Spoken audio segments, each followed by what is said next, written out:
ನಮಸ್ಕಾರ ಸ್ನೇಹಿತರೆ. ಈ ಗೋಲ್ಡನ ಬೆಲೆ ಒಮ್ಮೆ ಏರತ್ತೆ, ಒಮ್ಮೆ ಇಳಿಕೆ ಆಗತ್ತೆ.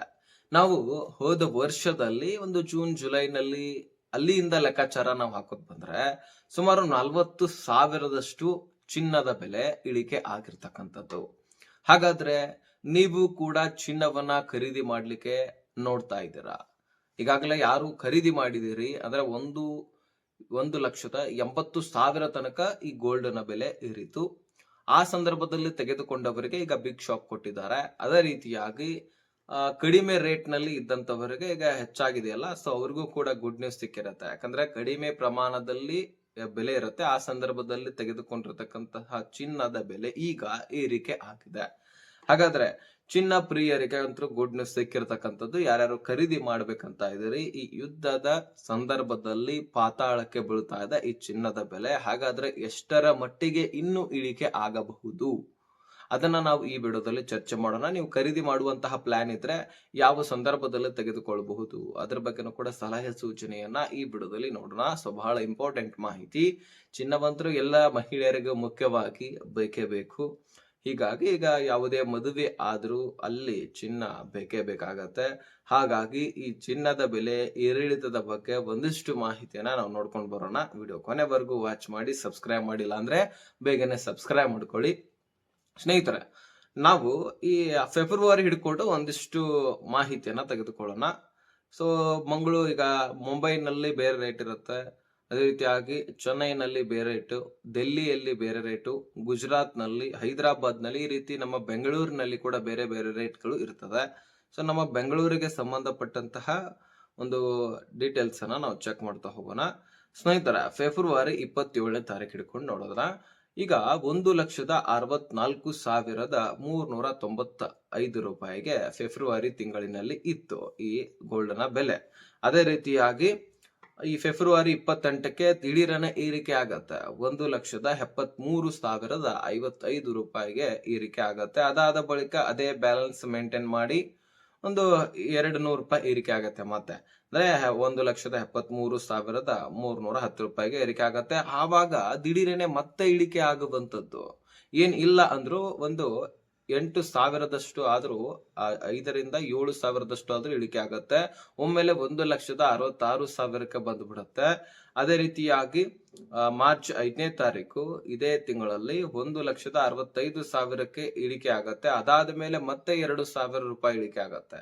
ಮಾರ್ಚ್ 6ನೇ ತಾರೀಕು 1,63,000. ಈ ರೀತಿ ಏರಿಳಿತ ಆಗ್ತಾ ಇರುವಂತಹ ಕಾರಣಕ್ಕಾಗಿ ಜನರಿಗೆ ಏನಾಗ್ತಾ ಇದೆ, ಯಾವ ಸಂದರ್ಭದಲ್ಲಿ ತೆಗೆದುಕೊಳ್ಬೇಕು, ಚಿನ್ನದ ಬೆಲೆ ಇನ್ನೂ ಕೂಡ ಇಳಿಕೆ ಆಗತ್ತಾ ಅನ್ನುವಂತಹ ಅನುಮಾನಗಳು ಕೂಡ ಇದೆ. ಏನಾದ್ರೂ ಒಂದು ವೇಳೆ ಹಿಂದಿನ ದಿನಗಳಲ್ಲಿ 1,84,000ಕ್ಕೆ ಏರಿದ ಚಿನ್ನ ಮತ್ತೆ ಅಲ್ಲಿಗೆ ಹೋಗುತ್ತಾ ಅನ್ನುವಂತಹ ಪ್ರಶ್ನೆಗಳು ಕೂಡ ಉಂಟಾಗಿದೆ. ಹೀಗಾಗಿ ಜನ ಕನ್ಫ್ಯೂಸ್ ಆಗ್ತಾ ಇದ್ದೀರಿ, ಯಾವಾಗ ತೆಗೆದುಕೊಳ್ಬೇಕು ಯಾವಾಗ ಇಲ್ಲ ಅಂತ ಗೊತ್ತಾಗ್ತಾ ಇಲ್ಲ. ಆದ್ರೆ ಈಗ ಸದ್ಯಕ್ಕೆ ಮತ್ತೆ ಮಾರ್ಚ್ 10ನೇ ತಾರೀಕು ನೋಡೋದಾದ್ರೆ 1,66,000ಕ್ಕೆ ಒಂದಿಷ್ಟು ಏರಿಕೆ ಆಗಿದೆ. ಅದಾದ ಬಳಿಕ ಮತ್ತೆ ಇಳಿಕೆ ಆಗಿದೆ 1,65,000ಕ್ಕೆ.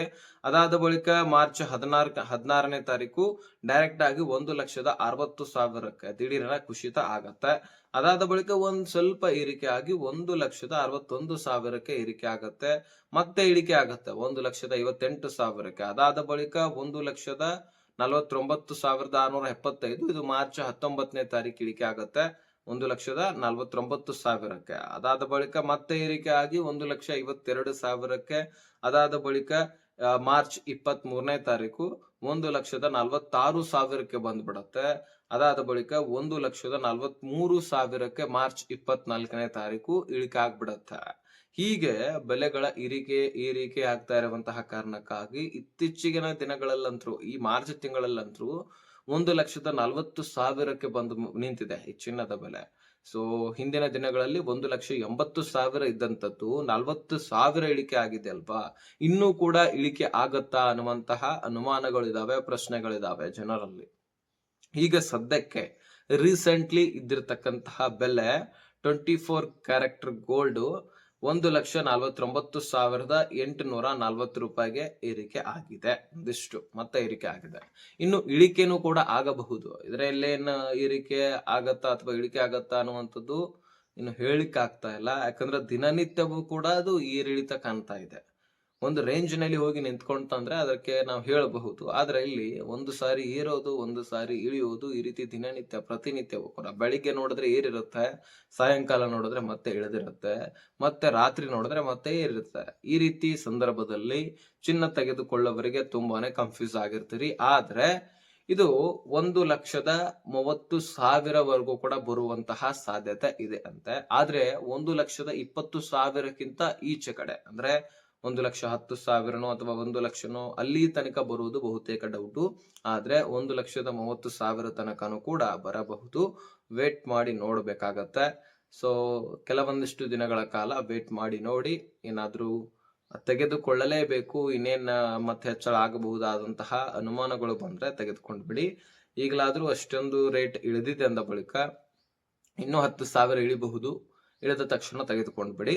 ಸೊ ಇನ್ನು ನಿಮ್ಮ ಅಭಿಪ್ರಾಯಗಳು, ನಿಮ್ಮ ವಿಚಾರಗಳು ಏನಿದಾವೆ ಅದರ ಮೇಲೆ ಡಿಪೆಂಡ್ ಆಗುತ್ತೆ. ಅದನ್ನ ನೀವು ವಿಚಾರಣೆ ಮಾಡ್ಕೊಳ್ಳಿ. ನಿಮ್ಮ ಹತ್ತಿರದ ಈಗ ಗೋಲ್ಡ್ ಕಂಪನಿಗಳಿರ್ತಾವೆ, ಅವರು ಕೂಡ ನೇರವಾಗಿ ಹೇಳೋದಿಲ್ಲ ಏರಿಕೆ ಆಗತ್ತಾ ನಮಗೆ ಗೊತ್ತಾಗೋದಿಲ್ಲ ಅಂತಾರೆ. ಸೊ ಹಾಗಾಗಿ ನಿಮಗೆ ಯಾವಾಗ ಸಫಿಸೆಂಟ್ ಟೈಮ್ ಅನ್ಸುತ್ತೆ ಆ ಸಂದರ್ಭದಲ್ಲಿ ತೆಗೆದುಕೊಳ್ಳಿ. ಈ ರೀತಿ ಏರಿಳಿತ ಅಂತೂ ಕಾಣ್ತಾ ಇದೆ. ಸೊ ನೋಡಿ, ನಿಮ್ಮ ಅನಿಸಿಕೆ ಅಂತ ತಿಳಿಸಿ. ಇನ್ನೊಂದು 10,000 ಬಹುತೇಕ ಇಳಿಕೆ ಆಗುವಂತಹ ಸಾಧ್ಯತೆ ಇದೆ. ಒಂದು 4-5 ದಿನ ಆದ್ರೂ ವೇಟ್ ಮಾಡಿ ನೋಡಿ. ಈ ಇನ್ಫಾರ್ಮೇಶನ್ ಅನ್ನ ಎಲ್ಲ ಒಂದು ಚಿನ್ನ ಪ್ರಿಯರಿಗೆ ಶೇರ್ ಮಾಡಿ.